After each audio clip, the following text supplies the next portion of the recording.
सीमांचल। वैसे तो ये इलाका महज 4 जिलों में ही सिमटा हुआ है, लेकिन यहाँ की 50% मुस्लिम आबादी बिहार की सियासत पर बड़ा असर डालती है। लिहाजा हर कोई सीमांचल के संग्राम को जीत लेना चाहता है। सियासी ध्रुवीकरण को धार देने के लिए ये इलाका जाना जाता है। आज हम जनहित में इसकी चर्चा इसलिए भी कर रहे हैं क्योंकि शनिवार के दिन सीमांचल में बड़े बड़े दिग्गजों ने डेरा जमाया है। जीत की रणनीति तैयार की गई है। बीजेपी ने आज क्या किया, नीतीश कुमार ने क्या बड़ा बयान दिया और ओवैसी की न्याय यात्रा का रिजल्ट क्या है, इसके बारे में आपको बताने वाले हैं। लेकिन पहले सीमांचल के बारे में जनहित के दर्शकों को एक खास जानकारी देने जा रहे हैं। हो सकता है आप में से बहुत सारे लोग जानते भी हों, लेकिन जो नहीं जानते उनके लिए ये किस्सा बेहद दिलचस्प है। आज भले ही सीमांचल की पहचान मुस्लिम सियासत की वजह से है, लेकिन आज से 30-40 साल पहले तक इस इलाके को तीसरी कसम के लिए जाना जाता था। साल 1966 में आई थी राज कपूर और वहीदा रहमान की फिल्म तीसरी कसम। फिल्म के कुछ हिस्सों की शूटिंग सीमांचल के पूर्णिया और अररिया जिले में ही हुई थी। तब फिल्मों में ब्लैक एंड व्हाइट का जमाना था। अररिया के रहने वाले मशहूर साहित्यकार फणीश्वर नाथ रेणु के उपन्यास मारे गए गुलफाम की कहानी पर तीसरी कसम फिल्म बनी थी। अररिया जिले के औराही गांव में जहां के रेणु रहने वाले थे, उस गांव के अलावा पूर्णिया के गढ़ बनैली स्टेशन पर फिल्म का क्लाइमेक्स शूट किया गया था।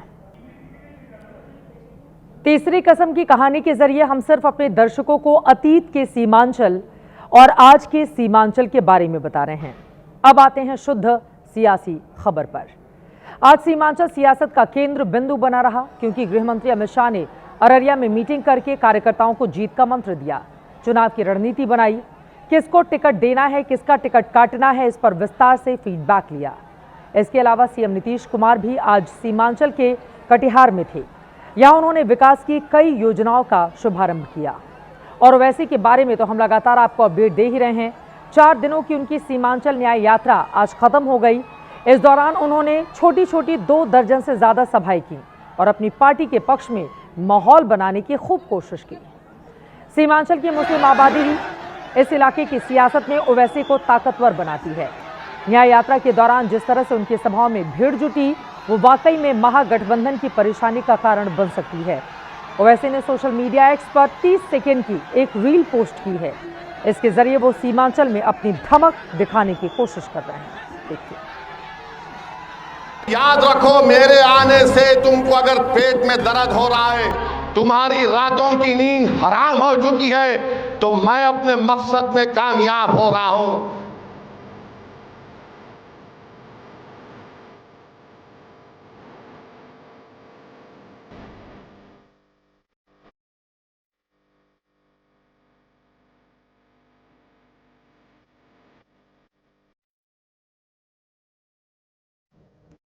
ओवैसी ने चुन चुनकर उन्हीं विधानसभाओं में यात्रा की है जहां उनके उम्मीदवार या तो पिछली बार जीते थे या फिर इस बार उन्हें उम्मीद है कि उनका उम्मीदवार जीत सकता है। बायसी, जोकीहाट, अमौर जैसे मुस्लिम बहुल सीटों पर ओवैसी ने भले ही सभा छोटी छोटी की, लेकिन भीड़ बहुत बड़ी जुटी। सीमांचल के विकास का मुद्दा बनाकर उन्होंने अपनी यात्रा के दौरान प्रधानमंत्री नरेंद्र मोदी की नकल की और जमकर जुबानी तीर दागे। यहां पर लोग बीमार होते हैं, एम्स नहीं खोला जाता। जलालाबाद से किशनगंज तक रेलवे ट्रैक की जरूरत है, नहीं खोला जाता। मगर मोदी जी आके बोलेंगे, भाइयों बहनों, सीमांचल में घुसपैठी आ रहे हैं, आप क्या सो रहे थे? आप प्रधानमंत्री हैं, बॉर्डर सिक्योरिटी फोर्स है, कैसे आते बांग्लादेश से लोग? मोदी जी, सीमांचल की जनता आपको भी जवाब देगी इंशाअल्लाह इलेक्शन में। ओवैसी के मिशन सीमांचल को लेकर आम लोग क्या सोचते हैं? जो लोग उनकी सभाओं में जा रहे हैं, उनके हिसाब से क्या कुछ माहौल वहां पर चेंज हो रहा है, यह हमने समझने की कोशिश की है। MY का समीकरण दिखाता है, Y तो 7% चला गया बीजेपी में और 7% उसके साथ है। M उसके साथ जाने वाला नहीं है। अच्छा नेता है वो, और संसद में भी गरीबों का बात उठाता है। अवैसी अच्छा काम कर रहा है। 100 में 90% वोट जो है पतंग छाप को जाएगा। नेता आए थे, वो सही ढंग से काम नहीं किया था। 100 रुपया में तो 19 रुपया हमारा भी हक बनता है। हमको अगर हक नहीं मिलेगा तो हम तो अपना हक के लिए लड़ेंगे ना।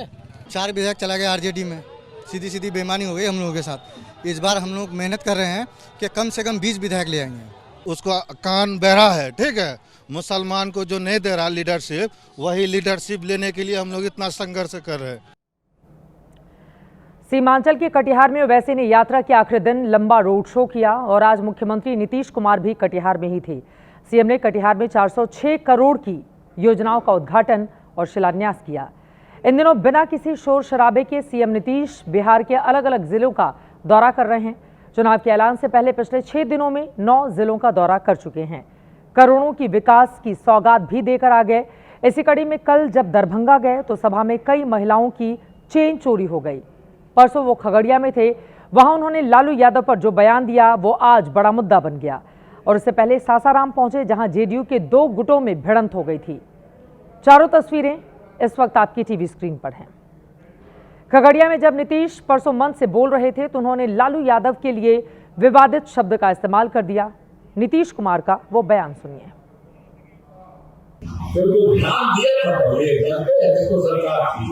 सपना जब हट गया था तब अपनी को बनवाया, लेकिन किसी को अपने कहीं को किया है तो हम लोगों ने सबके लिए किया, अपने परिवार को भी करते हैं। नीतीश कुमार के इस बयान को आज सोशल मीडिया पर लालू यादव की बेटी रोहिणी ने शेयर किया, निशाना साधा। रोहिणी ने अपने पोस्ट में नीतीश कुमार के लिए काफी भला बुरा लिखा। बाद में अति पिछड़ों के सम्मेलन के दौरान पटना में तेजस्वी यादव ने भी नीतीश पर जवाबी हमला बोला। लालू जी उम्र में बड़े हैं, अब देखिए नीतीश जी की भाषा देखिए क्या हो गई। लालू जी के बोलते ससुरा अपने हट गया तो बीवी को बना दिया। बताइए, लालू जी जो बड़े भाई हैं, अभी जब जरूरत पड़ा तो लालू जी ने उनको एक बार नहीं 2-2 बार मुख्यमंत्री बनाया। हालांकि जेडीयू का कहना है कि नीतीश कुमार ने लालू यादव के लिए जो शब्द कहा वो दोस्ताना संबंधों की वजह से कहा। देखिए, माननीय मुख्यमंत्री जी का वो भावना नहीं रहता है। वो तो मित्रवत रहे हैं, राजनीति शुरू किए हैं, सब एक साथ किए हैं, तो वो तो मित्रवत है। मित्र में तो बहुत ये बातें होती है, इसलिए ये सब राजनीतिक मुद्दा है, इसको नहीं बनाना चाहिए। माननीय मुख्यमंत्री जी का जो संजीदगी है, जो उनका शालीनता है, जो उनका राजनीतिक जीवन रहा है, एक कोरा कागज की तरह रहा है। आगे बढ़ते हुए गृह मंत्री अमित शाह की बात करेंगे, जो कल से बिहार में थे। अलग अलग 4 मीटिंग की। इस दौरान उन्होंने 3 क्षेत्रीय बैठक कर 21 जिलों में जीत की रणनीति तैयार की। अमित शाह ने आज दोपहर समस्तीपुर के सराय रंजन में बैठक की। शाम को सीमांचल के अररिया पहुंचे, यहां बैठक के साथ ही सभा को भी संबोधित किया। उसके पहले कल उन्होंने बेतिया में चंपारण और सारण के नेताओं के साथ रणनीति तैयार की। कल रात को पटना में उन्होंने प्रवासी प्रभारी सम्मेलन में नेताओं को जीत के मंत्र दिए। इस तरह से उन्होंने 24 घंटे में 152 सीटों पर चुनाव की तैयारियों के लिए अपने नेताओं को, कार्यकर्ताओं को टिप्स दिए हैं। गृह मंत्री अमित शाह ने कल से लेकर आज तक चुनाव के लिए 3 M का मंत्र दिया है। पहला M नरेंद्र मोदी, आप भी जानते हैं बीजेपी के लिए M का सबसे बड़ा मतलब मौजूदा वक्त में क्या है। दूसरा M महिला, तीसरा M मंदिर। इस 3M प्लान के तहत ही अमित शाह ने जीत का पूरा ताना बाना तैयार किया है। नेताओं को स्पष्ट रूप से कहा गया है कि सिर्फ अपनी सीट नहीं बल्कि जेडीयू और बाकी सहयोगियों की जो भी सीट होगी उसको जिताने की जिम्मेदारी भी आपकी है। अररिया में अमित शाह ने सभा को भी संबोधित किया और विरोधियों पर जबरदस्त हमला बोला। लालू और राहुल की पार्टियां घुसपैठिए को बचाना चाहती है और हम घुसपैठियों को निकालना चाहते हैं। दोनों शाहजादे जो आते हैं ना, एक सोनिया जी के लाल है और दूसरे लालू के लाल है। ये दोनों को जरा पूछना, आपने बिहार के लिए क्या किया है? हमारे पास बिहार के लिए जो किया है उसका लंबा सूची है। गृह मंत्री अमित शाह को आपने सुन लिया। अमित शाह ने 243 सीटों में से जिन 152 सीटों का आज जिक्र किया, जिन्हें साधने की रणनीति तैयार की है, उसे बिहार के नक्शे पर भौगोलिक रूप से आपके सामने रखते हैं, समझा देते हैं। नेपाल से सटा जो बिहार का बॉर्डर इलाका है, उन तमाम इलाकों को कल से आज तक अमित शाह साध कर चले गए हैं। इसमें कल उन्होंने मिशन नंबर 1 के तहत चंपारण, सारण के 6 जिलों की रणनीति तैयार की थी। आज उन्होंने मिशन नंबर 2 के तहत मिथिला और तिरहुत के बचे हुए 4 जिले के नेताओं के साथ समस्तीपुर में मीटिंग की और फिर अपने मिशन नंबर 3 के तहत अररिया में उन्होंने सीमांचल, कोसी और भागलपुर, बांका के नेताओं को मंत्र दिया। कल बेतिया में जो बैठक हुई उसमें 5 जिलों की 45 सीटें, आज समस्तीपुर के सरायरंजन में 7 जिलों की 58 सीट और अररिया में 9 जिलों की 49 सीट को लेकर रणनीति तैयार की गई है। इस तरह से अमित शाह ने 21 जिलों की 152 सीटों का सियासी समीकरण साधा है। 2 हफ्तों में अमित शाह का यह दूसरा बिहार का दौरा था। इसके पहले वो बेगूसराय और रोहतास में इस तरह की बैठकें कर चुके थे।